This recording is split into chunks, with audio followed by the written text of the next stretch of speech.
Welcome back, everybody.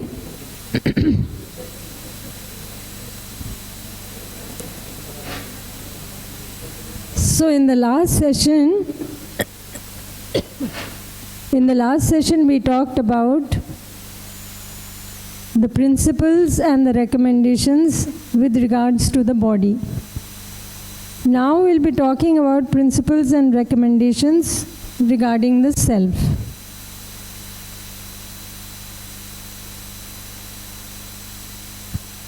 Just to recap, we said that the principles are based on the reality. The reality is the same for all, so the principles are same for all. They are universal and they always lead to harmony. They are rational, verifiable, and they lead to harmony. Recommendations are based on the principles. These can be different for different people. Some recommendations may be the same for all. Some recommendations may be different for different, depending on the body constitution, depending on time of day, depending on season, and so on. So basically, the answer to the question why to do, that we get from the principles. When we understand what the reality of the body is, what the reality of everything around us is. And the recommendations tell us what to do for the health of the body. Then further, tomorrow we'll be talking about the practices, the processes that you can adopt to keep the body healthy. So the recommendations or the principles relating to the health of the body.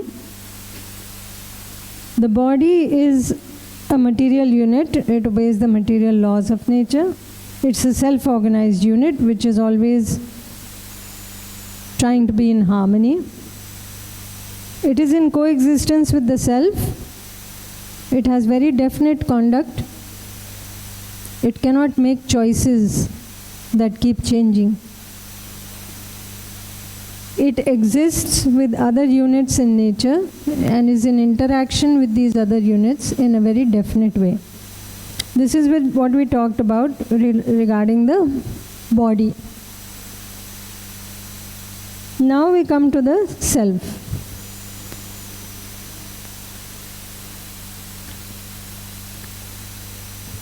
So we'll talk about the universal principles relating to the self and its interaction with the body.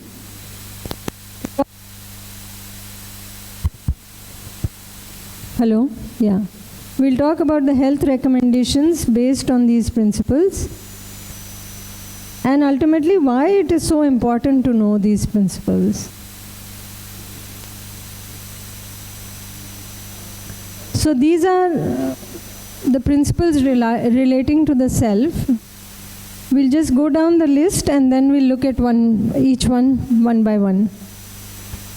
So the self is a unit of consciousness. The body is gross. You can see it with your eyes. The self is more subtle. You can't see it with the eyes. Self is in coexistence with the body. Self is the one that is central to our existence as a human being. And it uses the body like a tool or instrument. A very sophisticated instrument, but still my instrument. Self is a self-organized unit also. Just like the body is self-organized, the self is also organized to some extent. The remaining part we have to work for. That we'll talk about in a bit.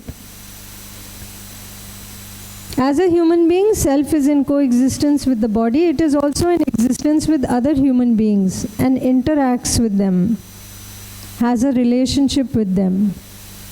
It also exists in nature along with other units, material and consciousness units, and interacts with them or has a relationship with them.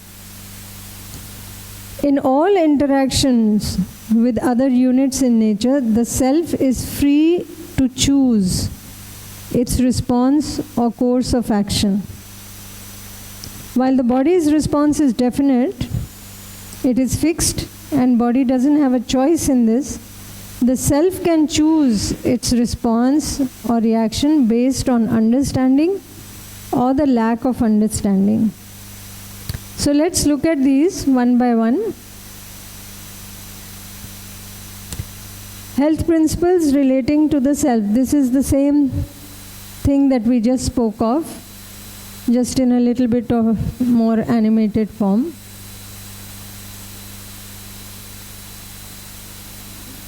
So,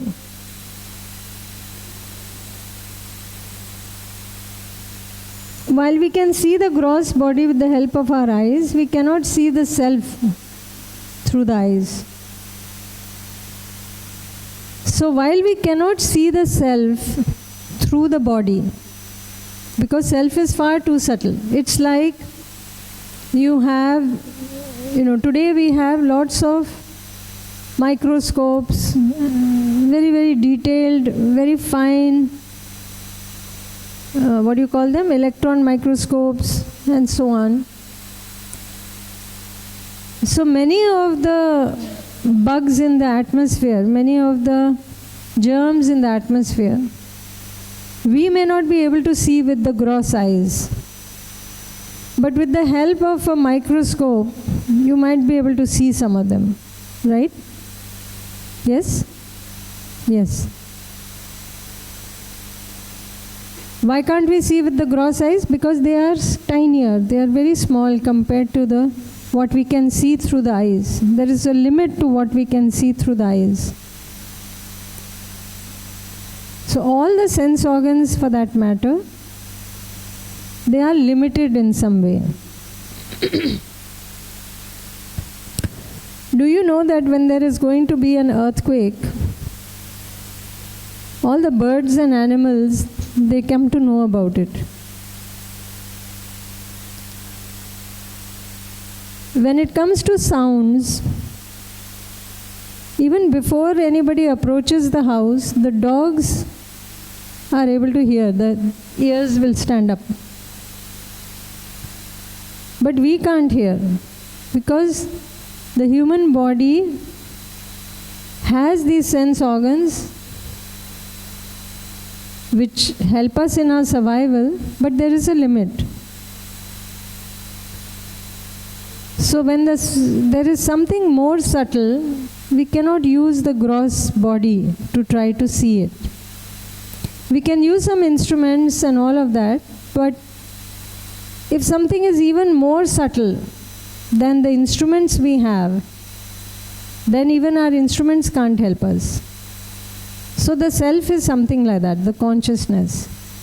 So none of the instruments we have can really help us see the self, but we can directly see the self within ourselves, through the self.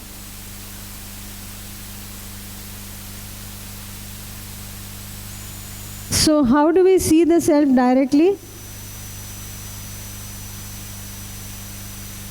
We can become aware of the activities going on within us.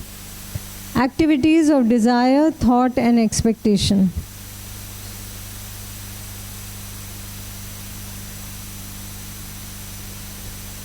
So what is the recommendation? This is the principle, that the self is a unit of consciousness. It is subtle and it has some activities going on in it which you can see. So the recommendation is to be aware of yourself as an entity which is distinct from the body. Don't confuse the self with the body. To try to see the imagination, the activities of desire which is associated with feeling, thoughts, expectations that are going on within us all the time.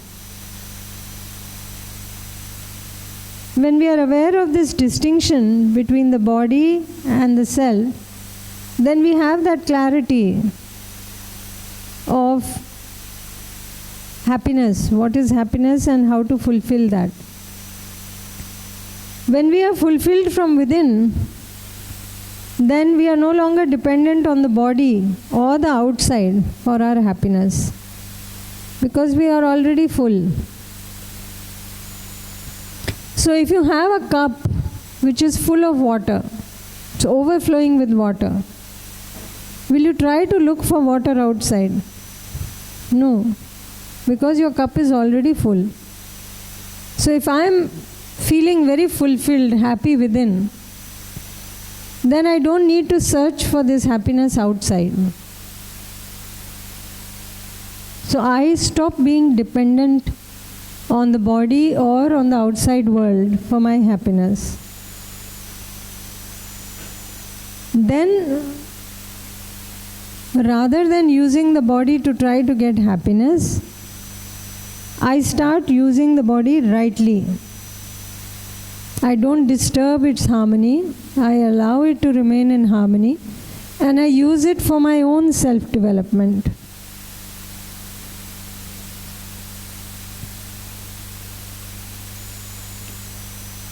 Then we said the second principle is that yes, these are two distinct entities, and between the two entities, what is central to my existence as a human being, what is most important, is the self. And the body is being used by me like a tool or an instrument. So you can see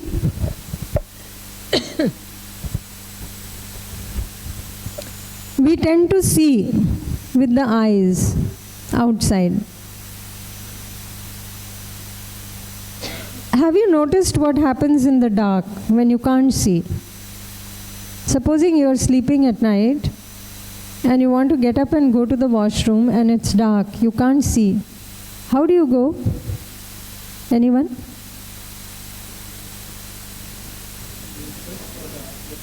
Yeah. So basically, because you can't use this to find out, you're using sense of touch to find out. Now you're using this sense organ for the purpose of getting the right direction to go somewhere. Similarly, you may have noticed those who don't have, those who are, say, blinded, they don't have eyesight, they are not able to see. People say that their sense of smell or sense of hearing becomes sharper. So does it really become sharper in the body?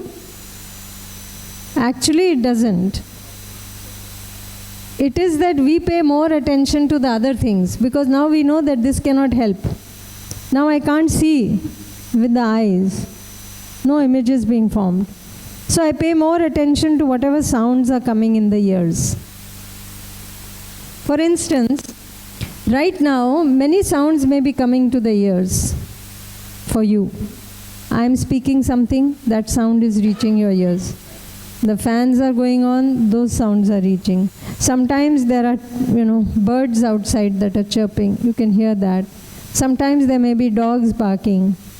Sometimes there may be a car going past. All those sounds are there. What do you pay attention to? If this is important, you will pay attention to this, not to the fan. Yeah? So what I mean is, we choose. Because whatever is important to us, on the basis of that, if one sense organ is not working, we make use of the other sense organs. We pay more attention to them. So not that they have become better, it is that we are paying more attention to them. Just like we are choosing to pay attention to this voice rather than to the fans or to the other things. Does it make sense? Yes? Any question in this?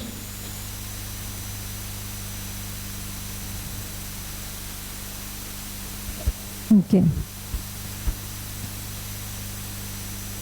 So we keep doing this. We keep using the body to find out about the outside world, about things that we are finding important for us. So basically it is like using a tool, like an instrument.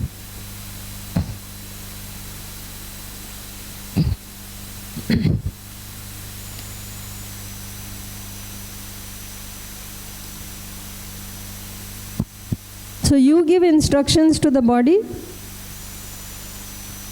acts according to your instructions. Body has no choice.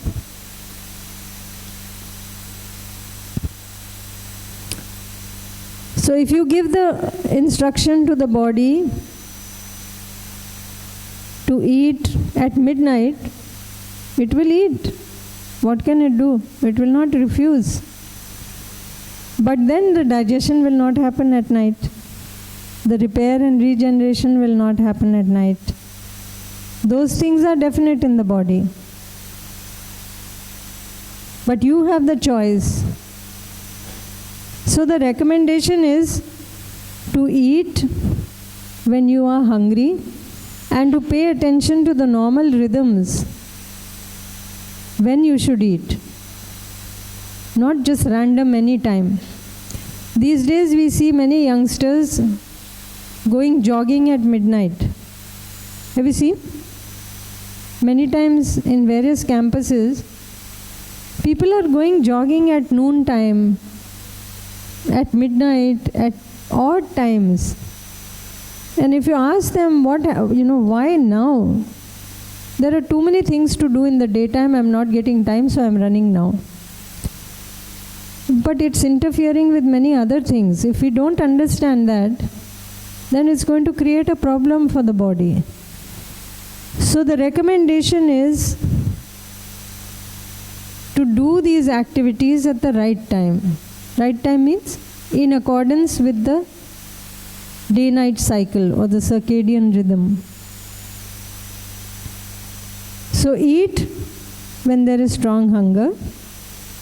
Stop eating once the stomach is full.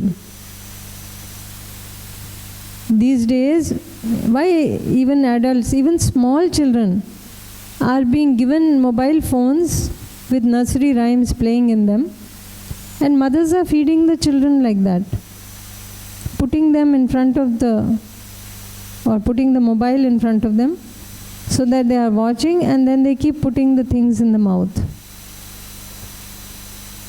Is that the right way? One is the baby.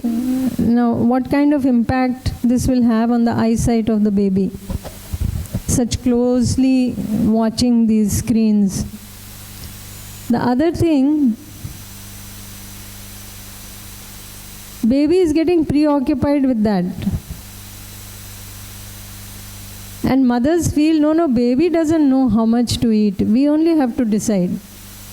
So they get one katora full and they say, now baby has to finish this food.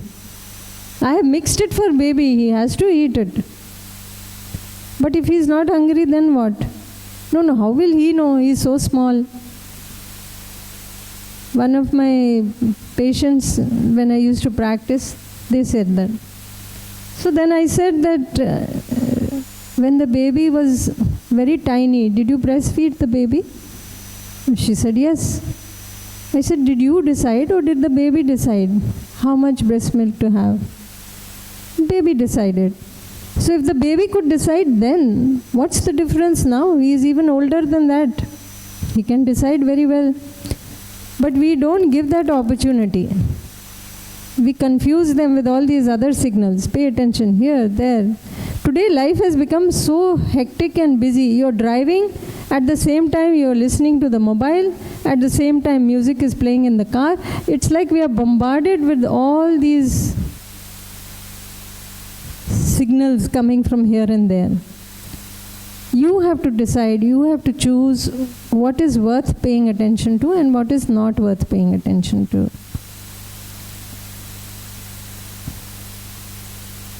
And we already talked about this waking up when the day dawns, going to sleep at the appropriate time at night, at least by 10 o'clock, 9:30, 10. Yes.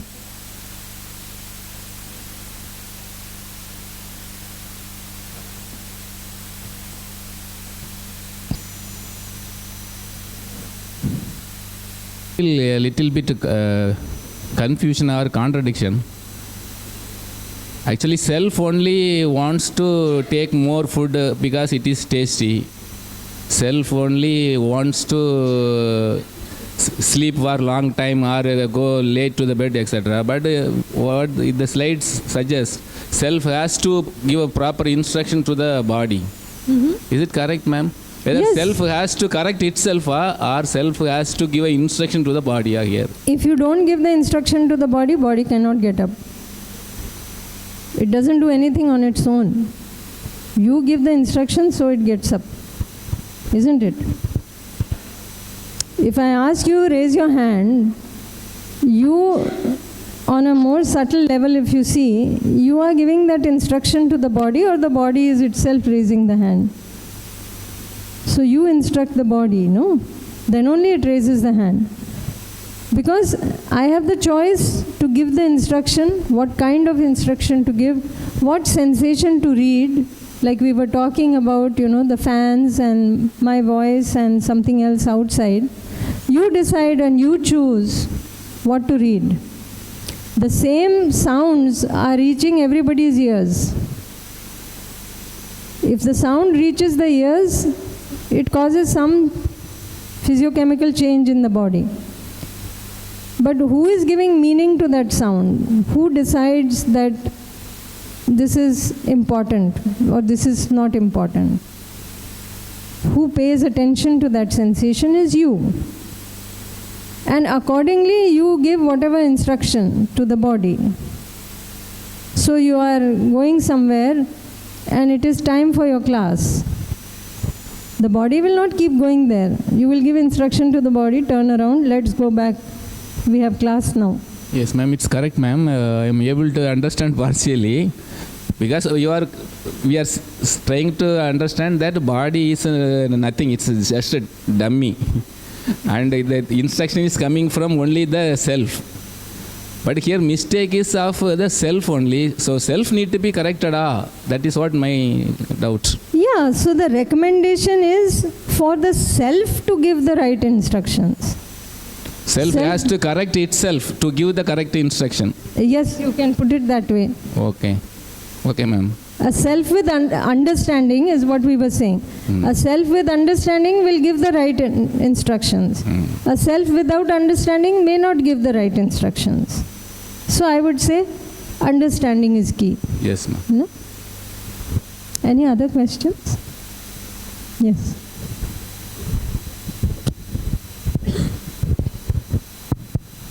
Ma'am, sometimes we hear two voices inside. One is saying, do the right thing. One is saying, do the bad thing. So who is talking at that time? What are those two voices that we are hearing? They are both within you. They are contradictory thoughts. Contradiction in the thoughts. So one is based on the innate capacity of the self, one is based on the preconditioning. No, I'm not saying that. It could be both are coming from different preconditionings. Okay. So one assumption is that I can have tasty food and that will make me happy. Another assumption is I have to take responsibility for the body. I should not eat too much. So one thought is, let me eat. Another thought is, no, I shouldn't eat. So both are coming from the self only. Yeah, thoughts are within us only, within the self. But when I have right understanding, when I refer to the natural acceptance, then I can make those thoughts come in line with the natural acceptance. Then I can be sure that I will take those decisions which are for nurturing the body, for keeping the body healthy, rather than otherwise. Because That is my natural acceptance, to nurture the body. Yeah. Is it okay? Fine, ma'am. Thank you.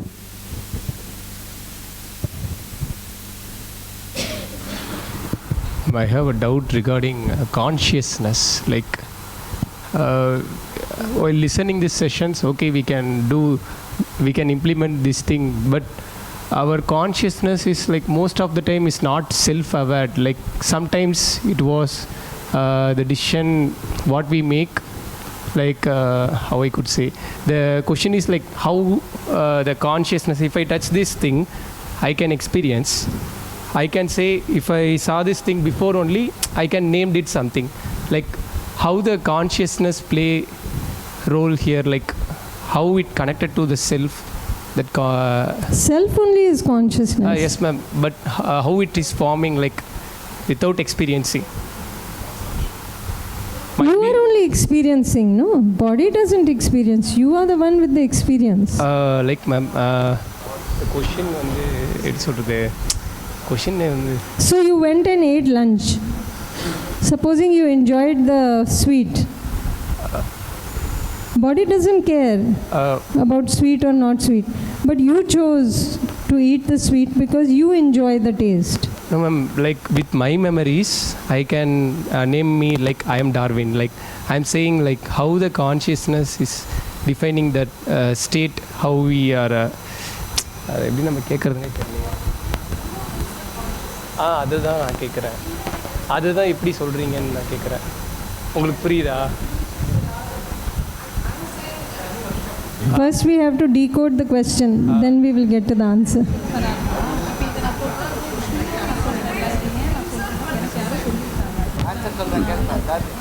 Ma'am, he's asking for consciousness. I can explain in a different mode. That is, some people say about their previous birth.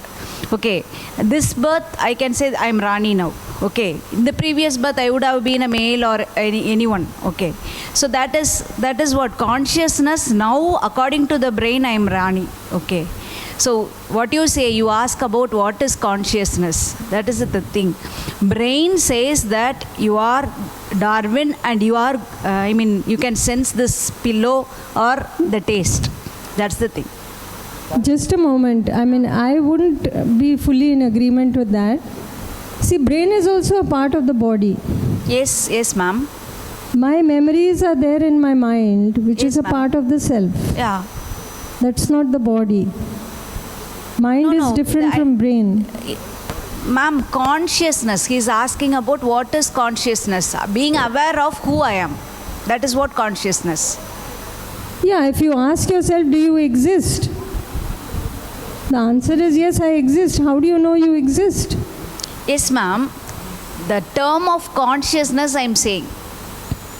If you are able to remember what is happening, and that is what consciousness. Some people even can remember their previous birth and they say about that. Like Raghavendra is No, I am not understanding the question and the answer also. Consciousness is not limited by name, designation, position, Exactly. anything else. Consciousness is not limited by name, designation, gender, or anything to do with nothing. Ma'am, one minute, ma'am. Maybe the problem is we are not clear about what is consciousness. You please clearly define it, ma'am. This is what we have been talking about from the beginning. Sir, That it is a separate type of unit, a distinct unit. As a human being, there are two units. One unit is the consciousness. The other unit is the body. Because you are able to see the body with the gross eyes, there is no confusion regarding that. Because you are not able to see the consciousness, if you look in the mirror, you can't see the consciousness. So there is confusion about what is this consciousness. That is the real you. It's like if the body is a vehicle, you are the driver of that vehicle as the consciousness.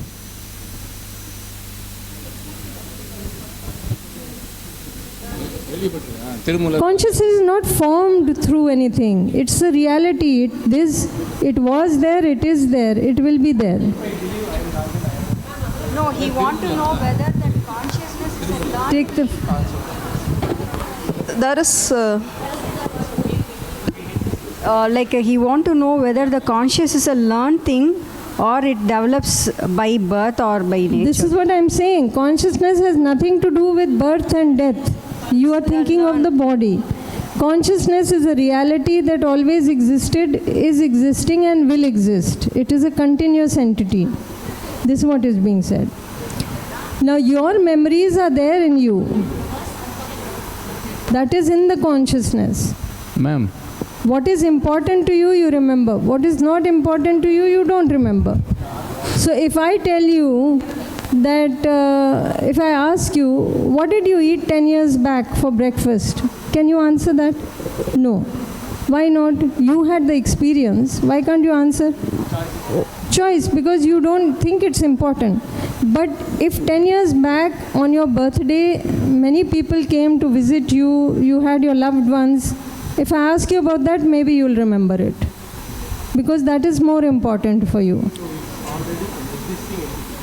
It is an existing entity. It is a reality. It already exists.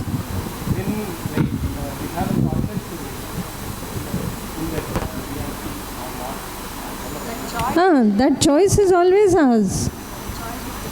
Ma'am, Yes. self and consciousness are one and the same, right, ma'am? Yes, yes. And consciousness and mind also one and the same, ma'am? Well, we can say that the mind is a part of the consciousness. Part of the These lower activities, the imagination, in many times in tradition, these lower activities together are clubbed together and called the mind. But then this is not the limit of the consciousness. The consciousness has these lower activities. It also has higher activities. And those higher activities we may or may not be aware of. Many times we are not aware of the lower activities also. But we use the lower activities in our thinking process and all of that. The higher activities is where we can get the guidance from, the true self or the pure self or the higher self. We have all these terms that people use, or the Atma or whatever. Atma also some people use as the whole self or the whole consciousness. Some people use as only the pure part or the natural acceptance. That they refer to. So all of this comes under the realm of the consciousness. Memory is not a part of the body, ma'am? Memory is there in your consciousness, but for getting some detail about certain things, we may use the body for, say, mathematical calculations, those kind of things. But largely the memory is in the self. But we'll talk about this another. Let's get back to our session. We are straying from the topic. Excuse me, ma'am. Yes. And then what? Yeah. Then what about the dreams? Whether it is consciousness or unconsciousness? What do you think? Unconsciousness. What do we mean by unconscious? I'm not in the presence. That means we are not conscious about it. Is that what you are meaning? Yeah. Consciousness is who we are. If we are aware of what is going on in us, then we are conscious about it. If we are not aware of what is going on, we are unconscious about it. So even now, all day, how many thoughts we must be having? People say we have 30,000 thoughts in a day, the average person. Now, do you recall all these 30,000 thoughts? Are you aware of all these 30,000 thoughts? No. So even in the daytime, we don't recall. Nighttime, the dreams are those only, are thoughts that are going on at night, in dream state. Sometimes we recall, sometimes we don't recall. Same thing. Okay, thank you. Yeah? Can we move forward?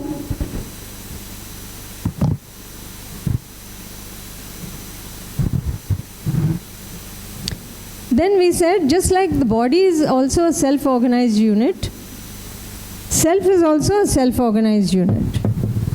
Different unit, different form of self-organization. What is the self-organization?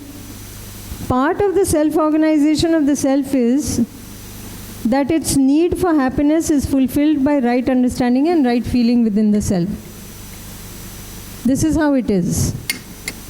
We can try getting fulfilled from outside. We can try to get happy from outside.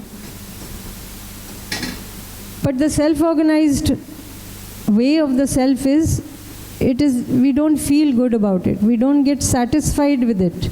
That's why we keep going from pillar to post, from one sort of aspiration to another, to another, to another. Because we don't seem to get fulfilled from the outside. But if you have the right feeling within, that very moment, you will be calm, you will be happy. So when you have a feeling of relationship, you feel happy. If you have a feeling of opposition, that very moment you become unhappy. This is how the consciousness is. You can't change that.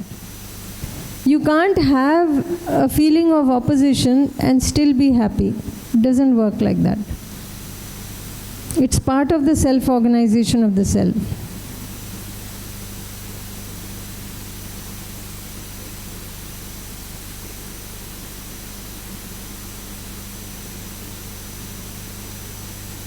So if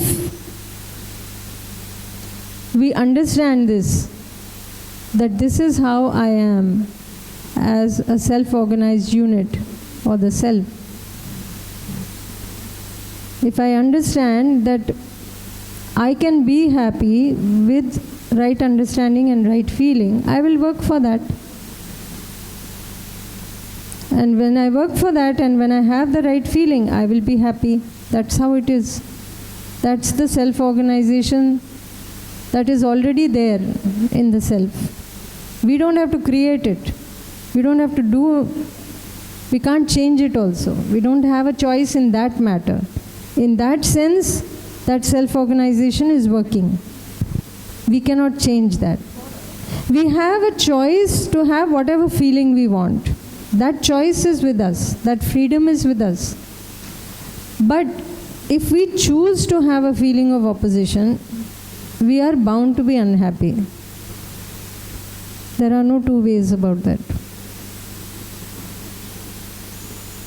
Does that make sense? You can try to experiment with it and see. But for that, one has to spend some time looking inward and trying to become aware of the feeling. But when the feeling becomes gross, then you will notice, even now, that when you are angry with somebody, do you feel comfortable inside or uncomfortable? Uncomfortable. Even if you think that is your worst enemy, still you will feel not comfortable. That is part of the self-organization of the self.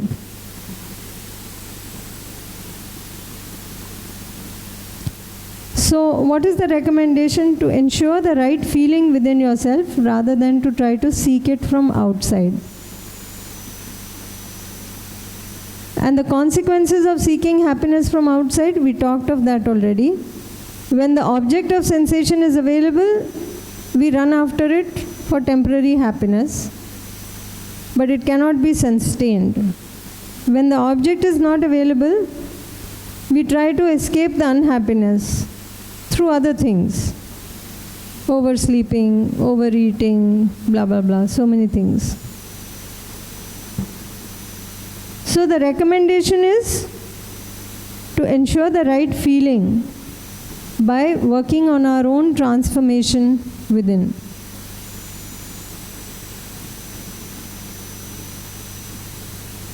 We already covered this, no? So I'll not go through. Coming to another next principle, that the human being exists in nature with other units and is related to them. This is the principle. So now we are saying that we are, as human beings, are existing with so many other units. We already have a relationship with them. What is being said is not that we have to make a relationship, but the relationship is already there.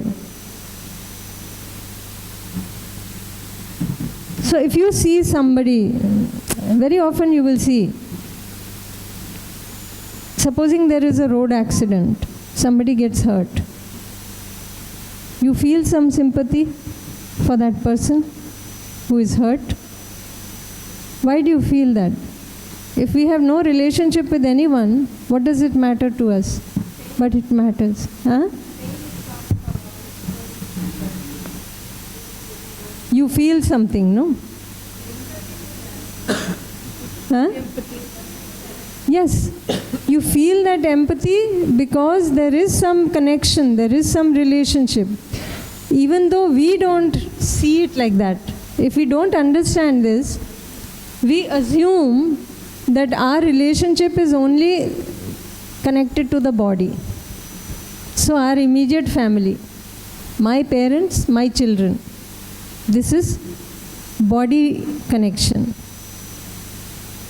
It is bound to happen, because if I assume myself to be body, I see the relationship only with anything connected to my body. And I don't see the relationship with anything outside of that purview.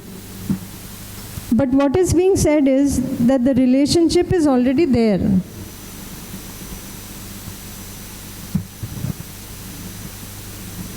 Similarly, if you look at, this was with human beings, if you look at trees, definitely there is a relationship. We have all studied in school and everything, you know, that trees give out carbon dioxide in the sunlight and we take in,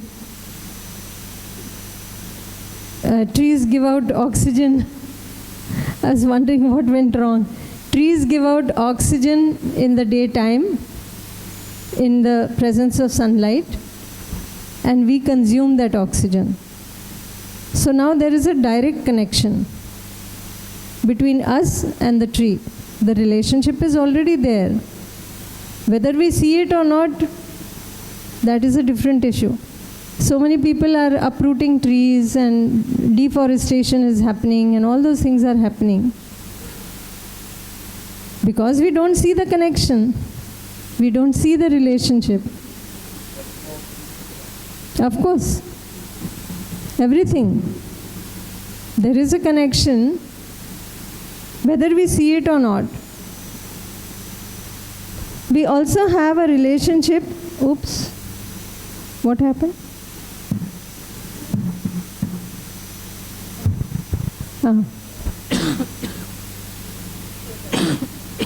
So, we also have a relationship with the body.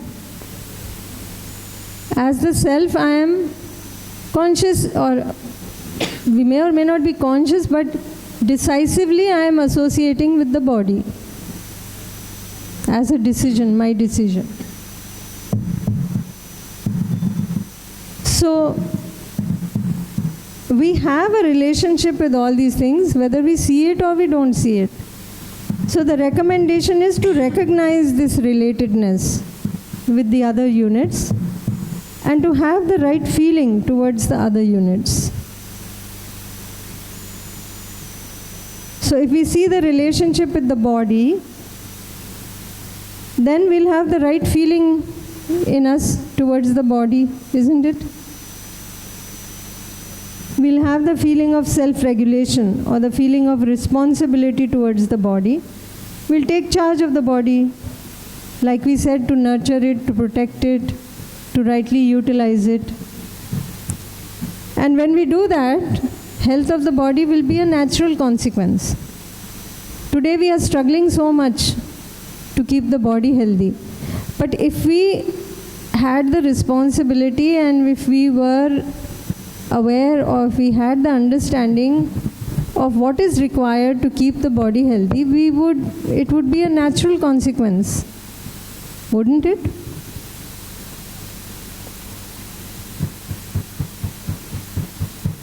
Any question on this?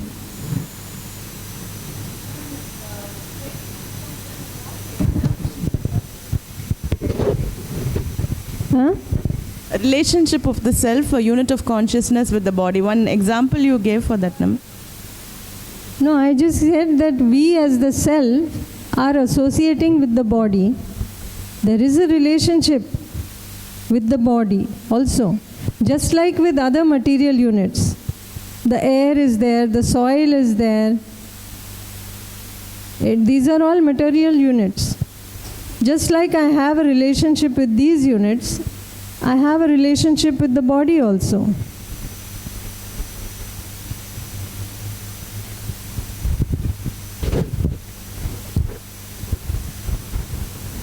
Ma'am, regarding compassion, you told the example when we see any negative incident, automatically the compassion is coming from the human being. But when we are in a normal situation, the compassion is not developing for the human being. Why is it so like that? Yeah, see, what is our true innate nature?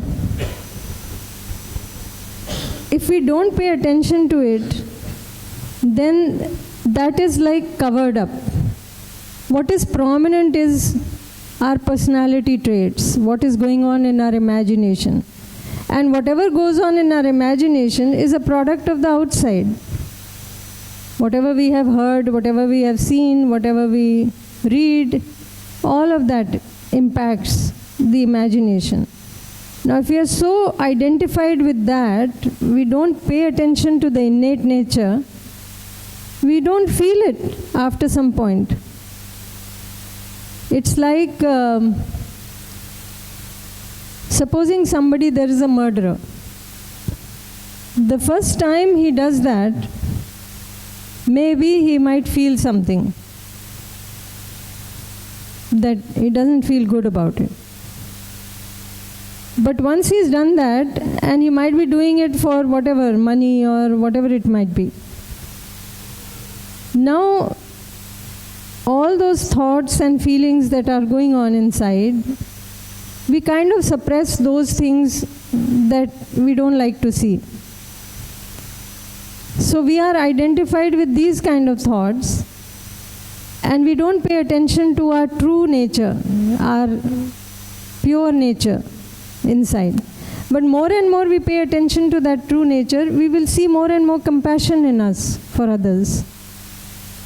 That's why we keep saying refer to the natural acceptance, because that is depicting your true nature. Is it okay?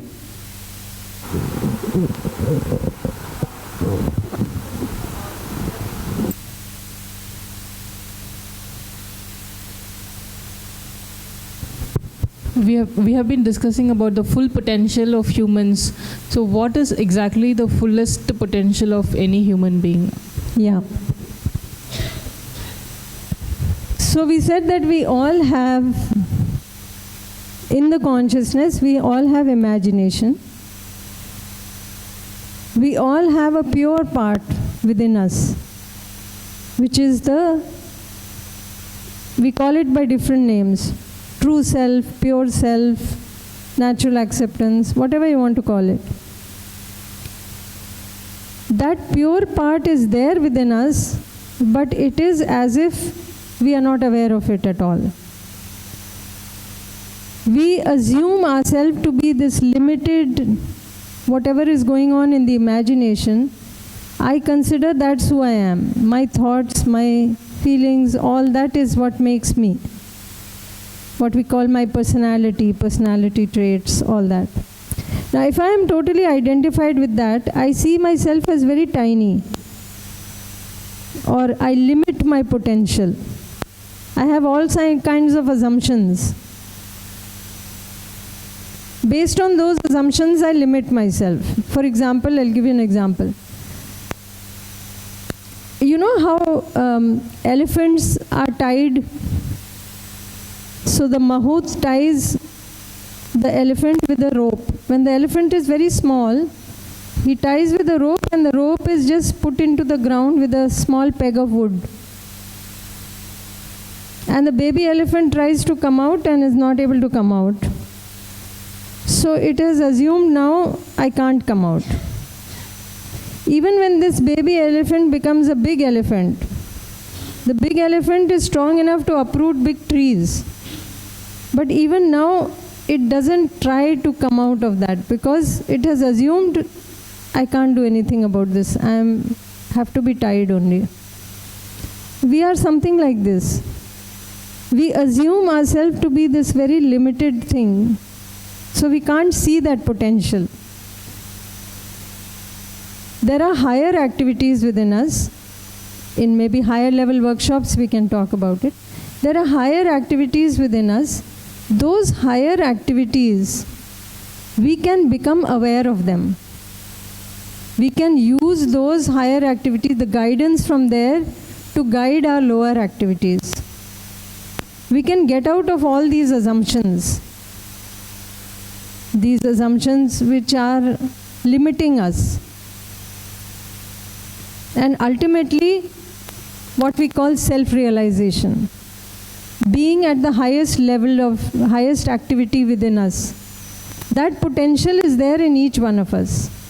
So to develop to the fullest potential is to be able to see the higher activities and reach up to the point of realization. From there we will see that we have limitless potential, and we were limiting ourselves to only this small imagination, and we thought that that's all we can do. So, as you say, we will be able to tap the guidance from there and then do as per the guidance instead of limiting our potential that I can only do this, I cannot do that. Yeah. So whatever guidance comes, we will be able to put forth and then effortlessly. Yeah. Is that so? Yeah. And you will see the example in very small things. Even today, some people, when you say wake up early, oh, I am not a morning person. I can't wake up. We are limiting ourselves. We never tried it because we already believe we can't do it. So those kind of beliefs are limiting us. Thank you, ma'am. Yeah.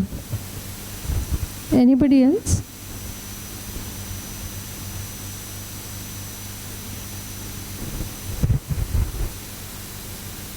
So this we talked about. Ultimately, we want to have the right understanding, be a healthy self. With that, have a feeling of responsibility towards the body, to nurture the body, to protect the body, to rightly utilize the body. And this is what leads to health in the body. So the body will be able to act according to our instructions. It's not that the body is, say, damaged, so it can't do something. There will be harmony among the parts of the body. They'll all be in order. Or in other words, we will not interfere with the harmony of the body. We will be able to aid all the processes that keep the body in harmony, just like we discussed. Okay?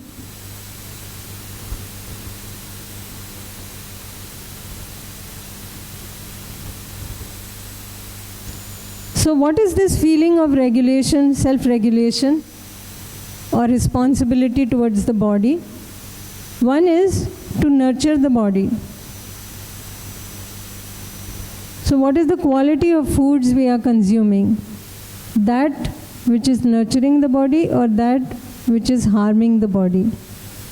What is the quantity of foods we are consuming? What is required by the body or something more than that? Similarly, to protect the body, we can check, are we wearing clothes to protect the body appropriately? Appropriate for the season, appropriate for the activity? Or do we choose our clothes based on whatever is trending, whatever is in fashion? Similarly, how do we select our shoes or footwear? Is it based on protection of our feet or based on brands that are in fashion, or the appearance of the shoe or the sandal, how it looks? Is that deciding it? Or what is right for the body, what is comfortable for the foot? And how often are we using the body rightly as a tool for our purpose of self-development? And how often are we using it to gain pleasure from the various sense organs, whether it be eating tasty food or listening to music and so on? So let's get back to our group discussion. We can check for ourselves.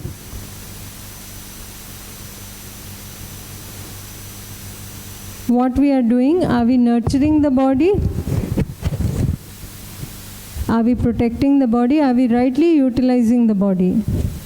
All 3 points we can discuss in the groups, and then we can get back.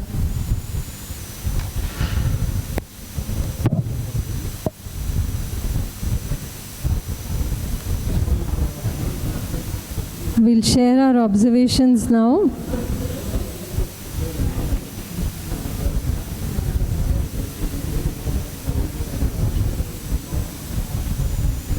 Let's start with group 5 this time. Group 5. Okay, what components are there? So first 2 components we are utilizing, we are trying to implement, but the last one is very intricate to implement. Like we are not, I don't think we are utilizing our body properly and rightly. We tend to seek for happiness and pleasure like music and all. Very nice that if we have that awareness that we are not utilizing it, then we will start utilizing it also properly. It's very nice. Ma'am, is it that if we control all those senses, 5 senses, the 6th, we will be easily able to tap the 6th sense? Is that so? What do we mean by 6th sense? The intuition, the guidance. Intuition. See, I would say it's not about controlling the senses.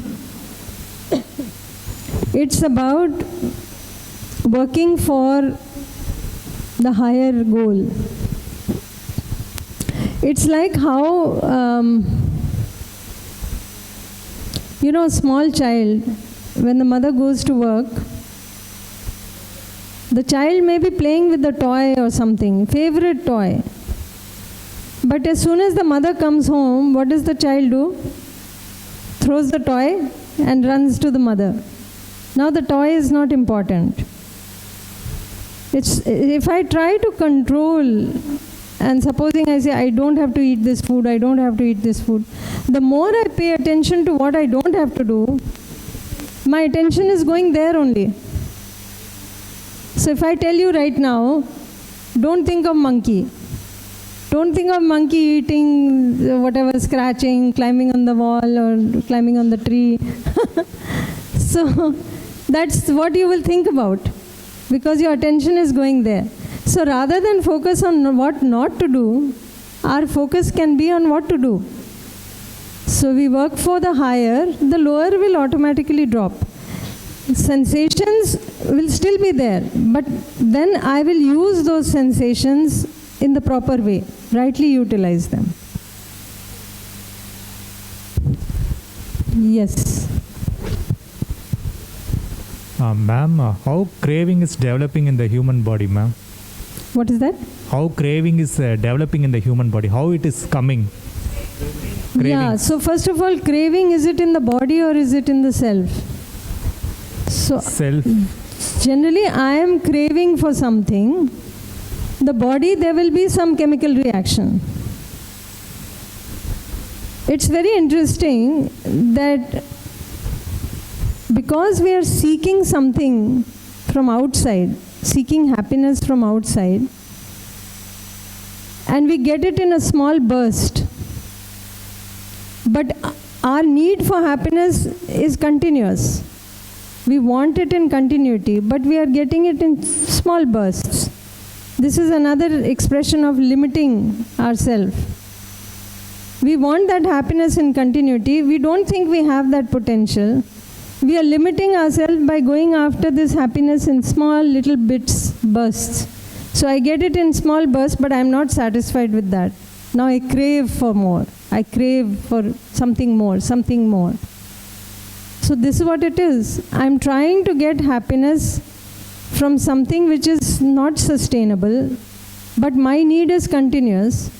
So because of that, I'm craving for more and more and more.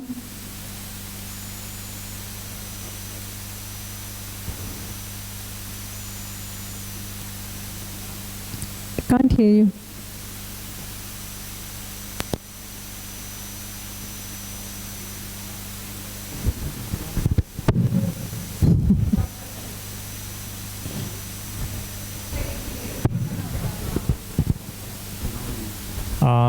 Usually human being will have a dream, no? We have to get a good job, we have to develop our profile. That also comes under craving. If that is what has become our ultimate goal, and we are leaving aside many things just for that, it is like a craving only. We are going after it full force without really knowing if that's what I want. Ultimately, with that job, am I going to be happy in continuity? Who knows? We don't think about those things, isn't it? That becomes my goal. But when I achieve that goal, then what? Then my goal shifts to something else and something else and something else. But I remain unfulfilled. So then there is a problem if I am doing that, if I am leaving aside everything else. So we need a balance. Again, our potential is for something far beyond that. But we are spending our whole lifetimes just for, you can say, having a livelihood, a good livelihood, enough comforts. But is that all?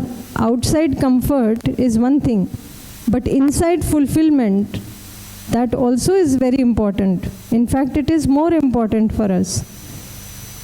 So if we can make it a balance, then there's no problem. But if that becomes our sole goal or our main purpose, then we are losing sight of our bigger potential in us, isn't it? Yeah, so who was from group 4, anybody would like to share their observations? Group 4.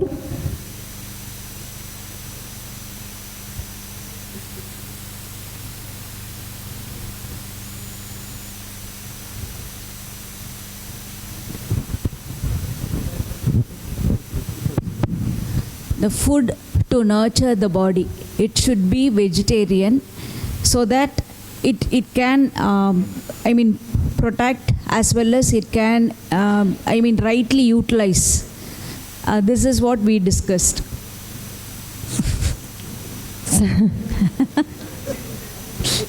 So vegetarian food is fine, but even in vegetarian food, if I am eating very fried, oily stuff, yeah, ma'am, it may not be nurturing, yes, for the body. Yes, ma'am. Then more and over above that, we felt that we need to do pranayama daily so that it will fill our stomach with a good oxygen so that you will not get frequent appetite. Like that way we concluded. Okay. Yes, ma'am. All right. Group 3? 3 is here. Same?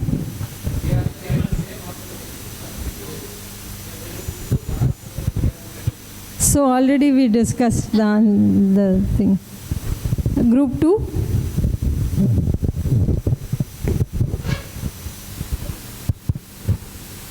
Ma'am, so first thing to nurture the body. So we have a proverb in Tamil. So, like if it is, even if it is a nectar, if it goes beyond the required quantity, it becomes a poison. So, I'll translate in Tamil also. Alavukku minjinal amardamum nanju. So, though there is many awareness about the type of food we have to eat, quality of food, everything, everyone are focusing on the quality, not on the quantity. Yes. So that is one thing. And second thing, to protect the body. So this one mainly because of the environment. So for example, if you take now, we are all working in a college, so we have a dress code for ourselves. So wearing a dress according to the season, according to my comfort, all those we can't say. So if you take for us, for women faculty, we have to wear chudidar. Even whatever we have, whatever problems we have, if we are not able to wear also, we have to wear, no other go. So like that is influencing. Because of that we get influenced, and maybe within that we can manage. Maybe if it is summer, wear cotton, like that, maybe we can manage, but the type of dress we are not able to decide. And third one, to rightly utilize the body. Definitely most of the time we don't utilize it as a right tool. We are only trying to gain pleasure, and those are temporary pleasures.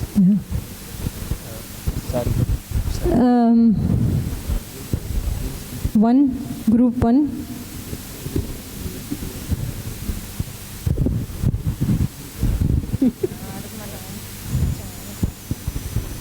Ma'am, like this feeling of regulation related to nurturing body, protecting the body, rightly utilizing the body. We like to pick from the first session, like whatever it is, whether we are going to nurture it, protect it, we need to verify and validate the like a need. So what for we are going to have it. So whether it is to gain stamina, based on that we have to take that quantity. So verify, then we need to validate the thing. The same thing with the protecting the body. So again, depending on the season, whether my body is going to handle the season. So if I'm okay with thin cloth during winter, then I can wear thin clothes. So it depends upon the sensation. So self order based on that. See, if I have responsibility for the body, then I'll take care of the body. Yes. So in the winter time, when it is very cold, I will wear those kind of clothes which are appropriate for the body, yes, for the weather. Yeah. When it is summer, I will not wear those heavy warm clothes because it is not required for the body. So nurturing the body and protecting the body will be part of my responsibility. Yes, so based on that, I will decide. Yeah, that will be done based on the validating the purpose. The right utilization, if I am aware of my purpose, then I can rightly utilize it. If I am not aware of my purpose, then I will just use the body for fun, for getting pleasure, isn't it? External happiness. Okay, we'll move forward. I think we have very little time, but we'll move forward.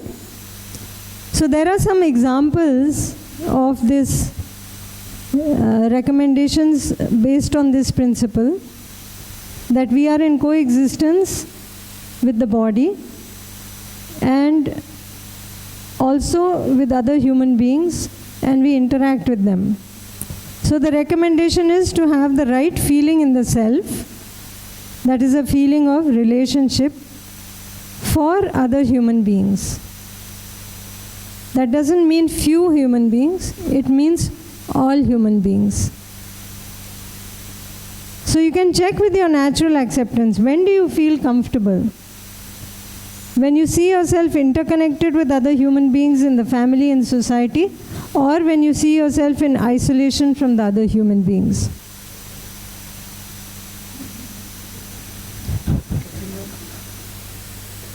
He gives the answer first, then he asks the question.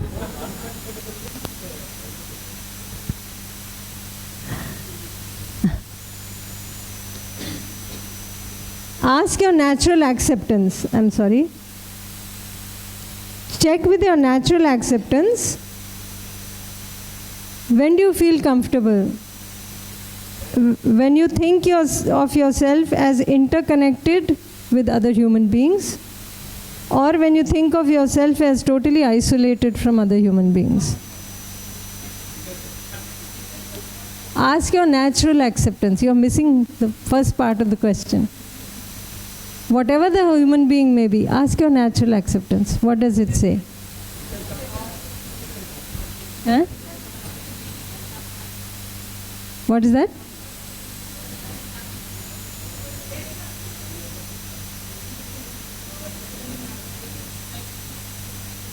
What is your natural acceptance? Is that what your natural acceptance is? The natural acceptance is the same for all. Our natural acceptance is always for relationship. This is what we were talking, right? So,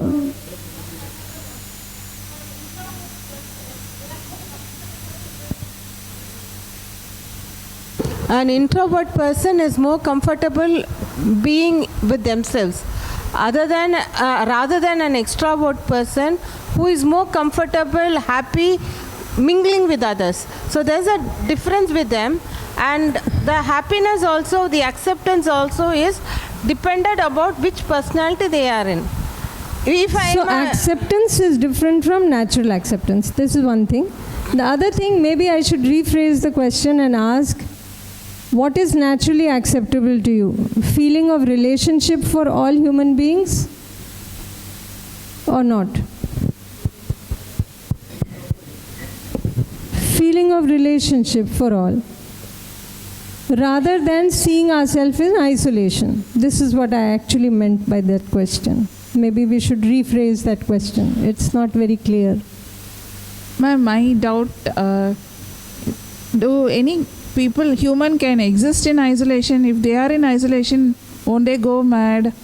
Like, I'm taking an analogy like so prisoners in jail, they put them in isolation. They go mad at some point. Because that's not our innate nature, to be in isolation. That's what I'm asking. Can human beings be in isolation? Everybody have to be interconnected in some way or other. Yes.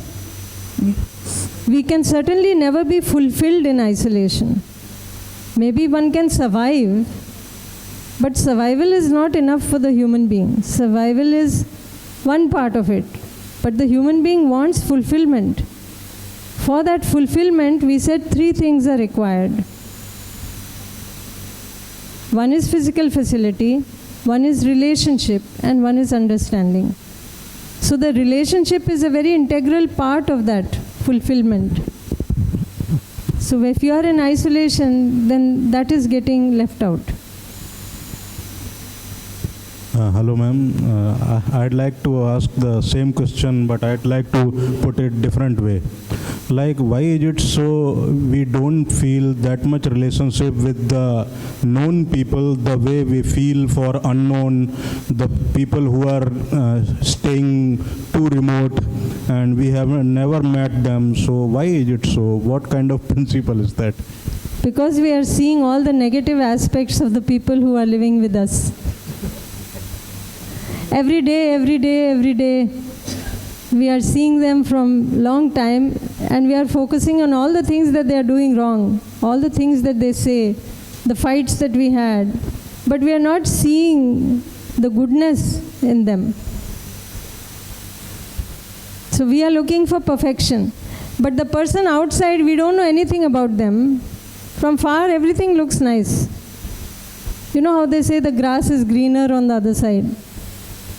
So what we have, we don't appreciate that. We are always looking for something else. And what is outside always seems more better. And so we can easily say that, yes, we can see the relationship with them. But there we don't have any responsibility with them. Here at home we have responsibility with the people that we live. That same person outside for whom we are having this, feeling of relationship, tomorrow if he comes and lives with you for 1 year, then we'll ask, is the relationship feeling the same or has it changed? No? Okay, let's move forward. Let's try to... What? Break time. Can we just finish this and then go? Then we can come back in just another 5 minutes. So another recommendation can be for the right feeling, not only for other human beings, for the rest of nature also. And you can check what you are able to see your relationship with.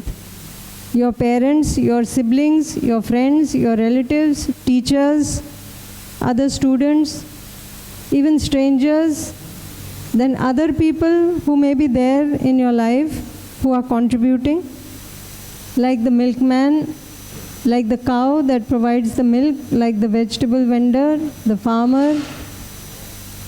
And you will see the interconnection. All of these people may be connected to our living in some way, but we may or may not appreciate it, isn't it? Trees. Can you see that we are all interdependent and interconnected? So our survival and well-being is interconnected with the survival and well-being of all other units. So one example is the bees. We think we may not have any relationship with bees, but if there is a endangerment of these bees, it totally disrupts the whole ecological balance. And we are only then at risk. So if we carefully look at it, we are not in isolation, we are interconnected. So the recommendation is to have this feeling of relationship for all these units with which we are interconnected.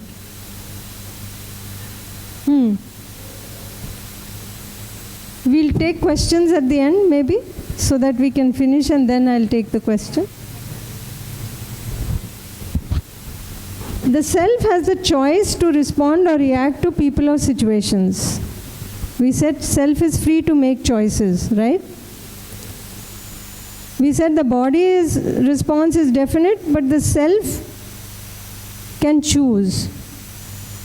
So the recommendation is to make the right choices and respond based on right understanding and awareness, rather than on the basis of assumptions without understanding.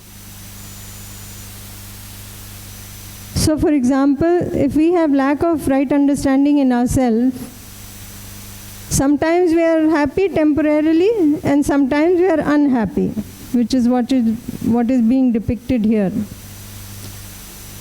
Even for other human beings, because of lack of understanding, we are not only unhappy within, we are making others also unhappy. When we are sharing this unhappiness, which is within us, with others, we are making them also unhappy.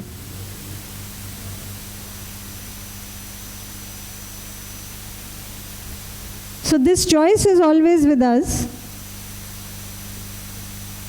If you look at the body, if we have lack of feeling of self-regulation towards the body, then we'll make all sorts of choices that are harming the body. There will be ill health. There can be lifestyle disorders. If you see in the nature what kind of choices we are making, if we don't see our relationship with nature, we don't have any concern for nature. So we end up polluting, resource depleting. And again, this comes back to cause ill health in the body.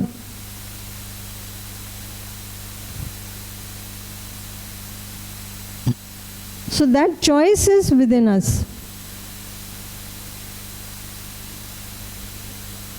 So the reality is the same. Whether we understand it or we don't understand it, that is up to us. But the reality doesn't change. So the interconnectedness, the relationship is there. If we don't understand it, we may behave in a certain way. But that doesn't change the reality. Right?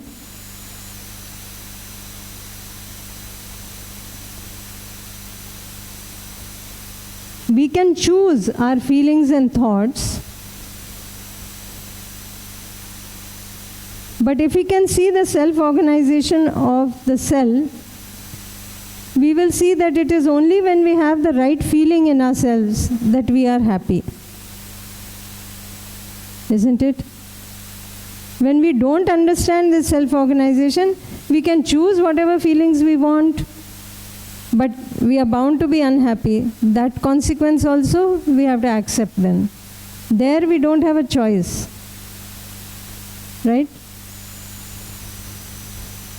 So therefore, it is important that we understand the self, the body, the universal health principles, the recommendations based on these principles.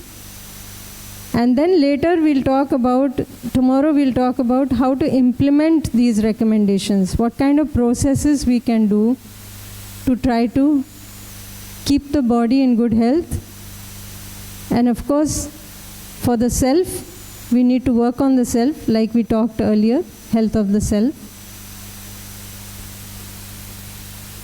So this is what we had to talk about today.